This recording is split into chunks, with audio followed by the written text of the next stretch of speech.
नमस्कार, आप देख रहे हैं अमर उजाला की खास पेशकश छत्तीसगढ़ विधानसभा चुनाव पर केंद्रित कार्यक्रम नेताजी कहीं। मैं ललित सिंह राजपूत और आज हमारे साथ हैं छत्तीसगढ़ के पूर्व दिग्गज मंत्री और बीजेपी के वरिष्ठ प्रवक्ता राजेश मूणत जी। बहुत बहुत स्वागत, अभिनंदन आपका। अमर उजाला परिवार का मेरी ओर से बहुत बहुत शुभकामनाएं। इस बार विधानसभा चुनाव में मुद्दे क्या हैं? जनता ने कांग्रेस पार्टी को बहुमत दिया और उन बहुमत के आधार पर जनता ने एक सोच थी कि चलो ये एक बार इनको ही मौका दे करके देखें, कुछ करेंगे। 4.5 साल तक प्रदेश की जनता ने सिर्फ एक ही बात को, जन घोषणा पत्र न जन रहा न घोषणा रही, अपने आप को ठगा हुआ महसूस कर रही है जनता। राजधानी की 3 सीटें इनको दी जीत करके। राजधानी छत्तीसगढ़ की राजधानी रायपुर है। इस रायपुर की राजधानी की जो दुर्गति इन्होंने की है, एक भी ऐसा कोई प्रोजेक्ट, एक भी ऐसा कोई काम, कोई अस्पताल बना हो, कोई नया कॉलेज खुला हो, कोई नया आरओबी बना हो, कोई बढ़िया नया गार्डन बनाया हो, कोई अंडरपास बनाया हो, यानी शहर की ये स्थिति कर दी कि पूरा शहर को खोद करके पटक दिया। आज शहर की कोई भी गली में चले जाओ, जाम होता है, एक बारिश आती है, रोड के ऊपर पानी भर जाता है। कानून व्यवस्था की पूरी धज्जियां उड़ गई है। खुलेआम शहर के अंदर आदमी चाकू, छुरी, गांजा, चरस, अफीम और नशीले पदार्थ तो राजधानी का सबसे बड़ा अड्डा बन गया। शासन प्रशासन किसी के खिलाफ में कार्रवाई क्या कर रही है? आपको गली मोहल्ले के अंदर क्या छत्तीसगढ़ की कल्पना इसलिए की थी? छत्तीसगढ़ अटल बिहारी वाजपेयी ने बनाया तो एक सोच थी, छोटा राज्य हो, समृद्धशाली राज्य हो, खुशहाल राज्य हो, इस परिकल्पना को दिया था। लेकिन जिस प्रकार से सरकार आने के बाद जाति और वर्ग में बांटने का काम करने की कोशिश की, विकास का, डेवलपमेंट का मॉडल जीरो हो गया। पढ़े लिखे नौजवानों के लिए कोई ऐसे अवसर पैदा नहीं कर पाई ये सरकार। बात बड़ी बड़ी करेंगे, पोस्टर बड़े बड़े लगाएंगे कि 5 लाख लोगों को हमने रोजगार दे दिया, नौकरी दे दी, और विधानसभा में जब उत्तर आता है तो सरकार 20,000 का भी आंकड़ा पार नहीं कर सकती है। एक तरफ होर्डिंग लगती तो 5 लाख लिख रहे हो, और विधानसभा में जब मंत्री उत्तर देता है तो 20,000 पे आता। किस बात को सही माने? आपने कहा है गरीब परिवार के लिए हम पट्टा देंगे। लाखों गरीब परिवार इस आशा में बैठे हुए हैं कि मोर जमीन मोर अधिकार। ना जमीन मिली, ना पट्टा मिला, ना मकान मिला। बेरोजगार नौजवानों को आपने कहा है कि आपको बेरोजगारी भत्ता देंगे। उस समय कभी आपने ये नहीं कहा कि आपको ये होना चाहिए, वो होना चाहिए। ये मेरे सामने घोषणा पत्र रखा है कांग्रेस पार्टी का, कहीं नहीं लिखा उसके अंदर। अब उसमें इफ बट लगाना चालू कर दिया आपने। दारूबंदी की बात की आपने, कहीं दारूबंदी में ये भी नहीं कहा आपने, वो नहीं कर पाए आप। दैनिक वेतनभोगी कर्मचारी या संविदा के कर्मचारी को आपने हम निमित्तीकरण करेंगे। 4.5 से ज्यादा हो गया, वो टिकटक की निगाह लगा के बैठे, हमें निमित्तीकरण कब करोगे? आपने कहा उस समय जो भी व्यक्ति होगा उसको स्थायी नौकरी दी जाएगी। कहाँ किया आपने स्थायित्व? अब उनकी पूछताछ, कमेटी, ये वो घुमाना, तो कर्मचारी महसूस कर रहा है, बेरोजगार नौजवान महसूस कर रहा है, माताएं बहनें महसूस कर रही है कि दारूबंदी होगी होगी होगी। 3 कमेटियां, राज्यों का दौरा। क्या किया आपने? आपके तो हमने वादे पूरा कर दिए। क्या संपत्ति का 50% कर दिया? कहाँ से कर दिया? शहर का संपत्ति कर, चलिए मैं आपको दिखाता हूँ एक आदमी कितने का बिल आता था संपत्ति कर का, और आज कितने का आ रहा है आपने। बिजली बिल हाफ, किसका बिजली बिल हाफ? आप कहते हैं हमने इतने सारे वादे पूरे कर दिए। अरे क्या किया आपने? मैं आपके माध्यम से पूछता हूँ इस सरकार से। कांग्रेस ने कल कहा कि 34 वादे हमने पूरे कर मैंने कहा ना, तो मैं गिना देता हूँ लाइन से, यही है मेरे सामने वादे क्या किया। जी। उनके मंत्री जी टीएस बाबा बोल रहे हैं, जब ये उप मुख्यमंत्री जी बने, जी। कि 12 वादे भी पूरे नहीं कर पाए हम। तो कांग्रेस पार्टी बोल रही है उसको मानूं कि उस विभाग के वो मंत्री को मानूं जो जन घोषणा पत्र बनाया था। तो जन घोषणा पत्र बनाया जिसने जनता को आश्वासन देकर के आए कि मैं आपके इस वादे को लेके जा रहा हूं और मैं सरकार बनते इन वादों को पूरा करूंगा। जी। तो खुद ही कह रहे 12 से ज़्यादा हम कर ही नहीं पा रहे हैं वादे पूरे। और तो हाथ जोड़ लिए थे कर्मचारियों को, उन्होंने माताओं बहनों के हाथ जोड़ लिए, मैं दारूबंदी नहीं कर पाऊंगा। तो जो मुख्यमंत्री जी कह रहे हैं और उस विभाग के मंत्री बाद में अभी बनाए ना उनको तो मुख्यमंत्री, जी। तो उनका तो स्टेटमेंट है, सब कुछ उनके कागज सामने है। तो हम किसको सही माने? इस बार बीजेपी के वादे क्या होंगे? सबके साथ सबका विकास जी। हमारी प्राथमिकता है। गांव, गरीब, किसान, मजदूर, बेरोजगार, नौजवान, समग्र विकास की परिकल्पना को साकार करना। गरीब परिवार को 2 वक्त की रोटी मिले, बेरोजगार नौजवानों को रोजगार मिले, कानून व्यवस्था ठीक रहे, हर व्यक्ति को आज़ादी के साथ में जीने का हक मिले, यही हमारा उद्देश्य है। और उसके लिए बीजेपी अपने हिसाब से पूरी प्लानिंग कर रही। 15 साल बेमिसाल, 4.5 साल में चिल्लाते रहे, आरोप प्रत्यारोप दुनिया भर के लगाने की बात करते हैं। अरे आपने क्या किया? आपने गोबर बीनने के लिए फेंक दिया, गोठान बनाया, वहां चारा नहीं, कांग्रेस पार्टी के नेताओं को चारा घर बना दिया आपने। आपने क्या किया? राजू मितान के नाम पर लोगों को आपने क्लब बनाया। अरे 4 साल से इस प्रदेश के जो हमारे खिलाड़ी हैं, जी। जो ओलंपिक में जाते हैं, कहीं नेशनल खेलने जाते हैं, 4 साल में उनका सम्मान नहीं कर पाए। आपको उनको सम्मान राशि नहीं दे पाए, उनकी व्यवस्था नहीं कर पाए आप। ये मड़ई लगाना, रहे भैया ये तो गांव गली मोहल्ले में लट्टू खेलना, कुर्सी दौड़ करना, खो खो खेलना, कबड्डी खेलना, ये तो हर गांव गली मोहल्ले के अंदर खेलने वाले लोग हैं साहब। जबकि सरकार का कहना है कि वो छत्तीसगढ़ी संस्कृति का प्रचार प्रसार कर रही है। ये बीजेपी के कार्यकाल में सब नहीं हुआ जो हमें कर रहा है। अगर उनको जानकारी नहीं हो तो बता देता हूँ, मैंने 2 बार मड़ाई कराई है इस रायपुर शहर के अंदर। जी। और उस मड़ाई के अंदर पूरे गांव के बच्चे खेलते थे, और उसमें टीचर लोग भी खेले। और ये कोटा के स्टेडियम जिसके अंदर आज ये बात कर रहे हैं, वो स्टेडियम मैंने बना के दिया और उसी के अंदर पहली मड़ाई कराया था मैं। तो इसलिए इनकी सोच ही नहीं है साहब, ये तो भ्रष्टाचार में पैसा कहाँ से आए, कैसे पैसा कमाए, जनता को लूटने खरीदने का काम करे। इतिहास लिखा छत्तीसगढ़ के इन मुख्यमंत्री जी ने, तो सब रिकॉर्ड ध्वस्त हो गए। भ्रष्टाचार के नए नए आयाम खड़े करने का काम इस कांग्रेस पार्टी की सरकार की देन है। और इसलिए आधे रेल में है, आधे जेल में है और आधे बेल में है। ये सरकार की स्थिति है। और रोते हुए जो आपने अनोखे तरीके से प्रदर्शन किया था और बोला था कि मेरी एफआईआर दर्ज कर लो साहब, ये इस तरह का कॉन्सेप्ट, इस तरह का अनोखी जो आप बनाते हैं, ये कैसे आते हैं ये सब चीजें? बनाते नहीं है, जब आदमी त्रस्त हो जाता है और जब जनता की बातों की अवहेलना होती है तो मजबूरन जाकर के आदमी को आग्रह, निवेदन, आवेदन करने के बाद में भी जब वो नहीं होता है तो कहीं ना कहीं जाकर के मन में आक्रोश पैदा होता है। फिर मैं लगातार बिगड़ती कानून व्यवस्था, नशीले पदार्थों का राजधानी में सेवन बढ़ना और सट्टा और महादेव ऐप के ऊपर लगातार शासन प्रशासन का मैं ध्यान आकर्षित करता रहा। भगवान जाने किस माटी के बने हैं कि किन के संरक्षण में उनको संरक्षण देके काम कर रहे हैं। राजधानी है भाई, देश की जनता छत्तीसगढ़ आती है तो इस राजधानी को देखती है। एक समय था कि राजधानी के मॉडल को लोग देखने आ रहे थे। वो राजेश मूणत को, डॉक्टर रमन सिंह या बीजेपी को देखने नहीं आते थे। छत्तीसगढ़ विकसित राज्य होते हुए आगे बढ़ रहा है, छत्तीसगढ़ की तारीफ करते थे। बेरोजगारी भत्ता और पुरानी पेंशन योजना से बीजेपी कैसे पार पाएगी?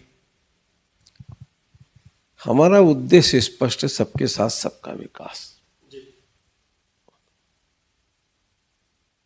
हर व्यक्ति को 2 वक्त की रोटी का इंतजाम होना चाहिए, बेरोजगार नौजवानों को रोजगार मिलना चाहिए, प्रदेश में अमन चैन सुख शांति रहना चाहिए, और छत्तीसगढ़ देश के अग्रणी राज्यों में कैसे खड़े हों उसका लेकर के कार्य योजना बनना चाहिए। आज की स्थिति में छत्तीसगढ़ कहाँ खड़ा है, ये चिंता का विषय है। पिछड़े और आदिवासी वोटरों पर कांग्रेस बीजेपी से कहीं ज्यादा पकड़ बना चुकी है। यदि ऐसा नहीं तो बीजेपी की क्या रणनीति होगी? कांग्रेस पार्टी आज तक तो जाति के आधार पर ही राजनीति करती है। छत्तीसगढ़ मॉडल, समग्र विकास, संपूर्ण समाज का विकास, सबके साथ सबका विकास, ये भाजपा की सोच है। जाति वर्ग में भाजपा ना बांटना चाहती है। भारतीय जनता पार्टी का एक ही उद्देश्य है, अगर मकान बनेंगे तो सबके लिए बनेंगे, पीने की पाइपलाइन जाएगी तो सबके लिए जाएगी, अगर रोड बनेगी तो पूरे गांव के लोगों को लाभ मिलेगा, अगर स्कूल खुलेगा तो पूरे विद्यार्थियों को लाभ मिलेगा, अगर अस्पताल खुलेगा तो पूरे बच्चों को, वहाँ पर जितने भी हितग्राही हैं जिनकी तबीयतें खराब होती है, स्वास्थ्य के लाभ उन सबको मिलेगा। यह सोच है हमारी। एक समाज वर्ग, एक तबके के लोग खुश करके छत्तीसगढ़ का विकास नहीं कर सकते हो। छत्तीसगढ़ का मॉडल अगर बनाना तो समग्र विकास का मॉडल काम करेगा। व्यवस्था सुधरना चाहिए। दूरस्थ वनांचल क्षेत्र में क्या किया कांग्रेस पार्टी ने? कोई एक प्रोजेक्ट बता दो लेकर आई 5 साल में। हमने मेडिकल कॉलेज बनाया, हमने शैक्षणिक संस्थाओं का विस्तार किया, हमने बस्तर को अमन चैन शांति के साथ में वहाँ मूलभूत सुविधा पहुंचे, उसके लिए ग्रामीण क्षेत्र तक, दूरस्थ वनांचल क्षेत्र में रोडों का जाल बिछाया। कांग्रेस पार्टी ने क्या किया वहाँ? सरगुजा मेडिकल कॉलेज बीजेपी की सरकार की देन है, आज तक खड़ा क्यों नहीं हो पाया? टीएस बाबा स्वास्थ्य मंत्री है, कौन सा नया मेडिकल कॉलेज खड़ा कर दिया? 2.5 साल के अंदर राजनांदगांव का मेडिकल कॉलेज खड़ा करके दिया, बिल्डिंग बना करके कॉलेज तैयार करके दे दिया। एक तो इंफ्रास्ट्रक्चर बता दे कांग्रेस पार्टी की सरकार जिसको कंप्लीट कर दिया। अरे इस राजधानी को ही ले लो साहब। मैं आपके माध्यम से, अमर उजाला परिवार के माध्यम से माननीय मुख्यमंत्री से पूछना चाहता हूँ कि रायपुर में कोई एक 20 करोड़ का काम बता दो जो इस मुख्यमंत्री जी ने स्वयं ने उसका भूमि पूजन किया और लोकार्पण कर दिया, फिर मैं आगे प्रदेश की बात करूं। छत्तीसगढ़ बीजेपी लगातार हिंदुत्व के मुद्दे पर कमजोर होती दिख रही है। क्या ऐसा नहीं लगता कि इसे कांग्रेस ने हाईजैक कर लिया है? हिंदुत्व मुद्दा नहीं है साहब जी, ये तो हमारी पूजा पद्धति आस्थाओं का है। जो भारत में रहता है वो भारत माता का बेटा है। ये क्यों हिंदू मुस्लिम जाति वर्ग में बांटने की बातचीत कर रहा हूं? भाजपा समग्र विकास के नारे के साथ में व्यक्ति का विकास, जाति का विकास, ये कांग्रेस पार्टी की सोच है। फुट डालो, राजनीति करो। जी, क्या कर दिया? हाँ, जैसे माता कौशल्या मंदिर दिखा रहे हैं, राम वनगमन। चले अपन चलते हैं, माता कौशल्या मंदिर कितना बड़ा बना दिया और क्या कर दिया। चलते हैं आपके साथ में साइट। रामगमन पथ मार्ग नाम की कोई चीज विधानसभा के अंदर उसका कोई प्रस्ताव पारित हुआ क्या? रामगमन पथ मार्ग बनाने का बजट में कितने पैसे? अरे वही रोड थी, उन रोडों को जोड़ते हुए आपने कह दिया रामगमन पथ मार्ग। कांग्रेस का कहना कि हमने राम वनगमन पथ को विकसित कर रहे हैं। जा करके देख के आए ना, एडीबी की रोड है, पुरानी रोड है, इन सब रोडों को मिला करके वहां से ले जाके वहां तक लिख दिया, उसमें एक बोर्ड लगा जाए रामगमन पथ मार्ग। क्या है रामगमन पथ मार्ग के नाम पर विधानसभा के अंदर बजट के अंदर रामगमन पथ मार्ग 500 करोड़ का बनेगा या 300 करोड़ का बनेगा, ऐसा कोई एजेंडा या बजट के अंदर प्रावधान करके रखे हैं क्या? जो रोड़े हैं उन्हीं रोड़ों को जोड़ने के बाद में नामकरण कर दिया। फोटो लगाने का काम तो कर रही कांग्रेस पार्टी है। कभी कमल विहार का नाम चेंज कर दी है, कभी नया रायपुर के अंदर चौथ चौराहे का नाम चेंज करती है, कभी रायपुर में चौराहों के नाम चेंज कर देती है। अरे आपने क्या किया है? अरे आपने तो आपके क्षेत्र में जो काम चल रहा है साहब 2017 से वही कंप्लीट नहीं करा पा रहे हो आप। तो जो बीजेपी सरकार के समय की देन है, बजट में प्रावधान है, पैसा है, आप वही काम कंप्लीट नहीं कर पा रहे तो आपसे क्या उम्मीद करोगे? यूपीएस सरकार की बहुप्रतीक्षित योजना नरवा गरवा घुरवा बाड़ी से बीजेपी की निपटने की क्या प्लानिंग होगी? नरवा गुरवा बाड़ी कौन तरफ है संगवारी। बाड़ी की हालत तो ऐसी हो गई कि कहीं देखने को नहीं मिल रही। गुरुआ सड़क पे घूम रहा है। गोठान की स्थिति आपके सामने है। इस प्रदेश का गोबर घोटाला निकला है साहब, 290 करोड़ रुपया। विधानसभा में स्पष्ट पूछ रहा, मंत्री उत्तर नहीं दे पा रहा। साहब 19 करोड़ रुपया का आपने गोबर बेचा है, बचा हुआ गोबर कहाँ रखा है? कौन से गोठान में है? कितना केजी माल पड़ा है स्टॉक के अंदर? कितना केजी कंपोजिट खाद पड़ा हुआ है? विधानसभा में उत्तर नहीं दे पा रहे। साफ साफ विधायक खुलेआम पूछ रहा, चुनौती दे रहा है। कहाँ है? ये भी आने वाले चारा घोटाले के बाद में एक सबसे बड़ा घोटाला छत्तीसगढ़ में गोबर घोटाला निकलेगा। जबकि कांग्रेस का कहना है कि गोबर से बेचने से लोगों के आर्थिक जीवन स्तर में सुधार आया है। बहुत सुधार आया कांग्रेस पार्टी के नेताओं का। छत्तीसगढ़ में धान और किसान अहम मुद्दे रहे हैं। अभी कांग्रेस ने प्रति एकड़ 20 क्विंटल धान खरीदी का ऐलान किया है। ऐसे में बीजेपी की क्या किसानों को लेकर रणनीति होगी? मैंने कहा ना, किसान समृद्ध होना चाहिए, खुशहाल होना चाहिए और किसान की फसल का वाजिबी दाम मिलना चाहिए। भारतीय जनता पार्टी अपने चुनाव घोषणा पत्र में जिन विषयों को लेकर के आना, चुनाव के समय लेकर के आएगी और किसान की खुशहाली के लिए हम तैयार बैठे। आपके कार्यकाल में कुल जो बड़े विकास कार्य हुए, उसे किस तरह से आप जनता को गिनाना चाहेंगे, बताना चाहेंगे? मैं तो बस्तर से लेकर सरगुजा तक रोड इंफ्रास्ट्रक्चर हो, शैक्षणिक संस्थाओं का विकास हो, स्वास्थ्य सुविधा का विस्तार हो, नहरों का विस्तार हो, हाई स्कूल, आईटी, भविष्य में बच्चों के लिए कुशल उन्नयन, असंगठित मजदूरों के लिए योजनाएं, असंख्य काम ऐसे हैं जिनकी गिनती नहीं कर सकते। मतलब रायपुर ही उदाहरण है साहब। इस रायपुर शहर में नालंदा परिसर से लेकर के इंजीनियरिंग के ले आने एनआईटी से लेकर के दिल्ली भी इस बात को बोलता है कि 60 किलोमीटर की परिधि में आईएम से लेकर के लॉ यूनिवर्सिटी तक, एनआईटी से लेकर के ट्रिपल आईटी तक, यहाँ पर एम्स से लेकर के अन्य अस्पताल तक स्वास्थ्य सुविधाओं जो विस्तार हुआ है अब अभूतपूर्व है।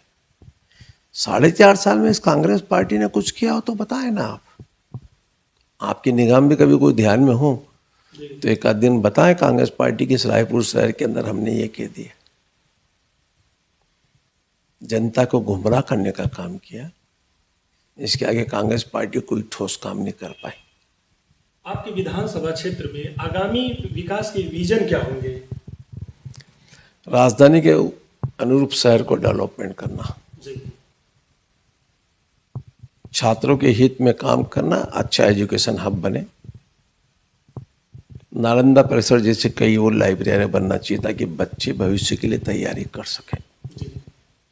अच्छे गार्डन होना चाहिए जिसके अंदर शुद्ध हवा के अंदर लोग जाकर के बैठे। एक अच्छा वातावरण होना चाहिए शहर का।